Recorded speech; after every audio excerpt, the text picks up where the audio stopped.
কারো যৌক্তিক দাবিতে আন্দোলন করার, ভয়েস রেজ করার, কথা বলার অধিকারকেও আমরা কোনোভাবেই যেন হ্যাম্পার্ড না হয়, কথা বলার অধিকার বঞ্চিত না হন, সেটা নিশ্চিত করাও আমাদের দায়িত্ব। এবং আমাদের সংবিধান দেশের প্রত্যেক নাগরিককে এই অধিকারটা দেয়। এবং কিন্তু সরকারের পক্ষ থেকে আমরা দেখছি যে একদম একাধারে সকলকে কোনো ধরনের আন্দোলন করা যাবে না, এই ধরনের কথা বলা হচ্ছে, যেটা গণতন্ত্রের পরিপন্থী, আমাদের সংবিধানের পরিপন্থী।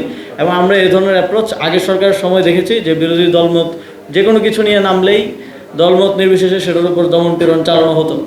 তো আমরা সরকারের প্রতি আহ্বান জানাবো, এই জনগণকে বিভিন্ন রেডের নামে হয়রানি করা এবং এই সাংবাদিকদের উপর হামলা, সাধারণ জনগণের উপর হামলা, মারধর অকারণে যথেচ্ছভাবে করা, এগুলো বন্ধ করতে হবে।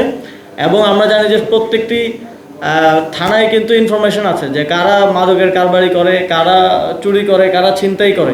তো স্পেসিফিকলি সেটা নিয়ে কাজ করতে, সেটা মানে এক ধরনের আইওয়াশ হচ্ছে আর কি, মূল জায়গায় কাজ না করে জনগণকে ভয় দেখানোর এক ধরনের চেষ্টা হচ্ছে বলে আমরা মনে করছি।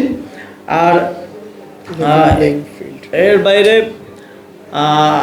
আমাদের নির্বাচন পরিচালনা কমিটি এ বিষয়ে বলেছেন। এ বিষয়ে আমরা জাতীয় নাগরিক পার্টি, আপনারা দেখেছেন যখন জাতীয় নির্বাচনেরও প্রার্থিতা মনোনয়ন দেওয়া হয়, তখন আমরা শুধুমাত্র আমাদের দলীয় নেতাকর্মীদের বাইরেও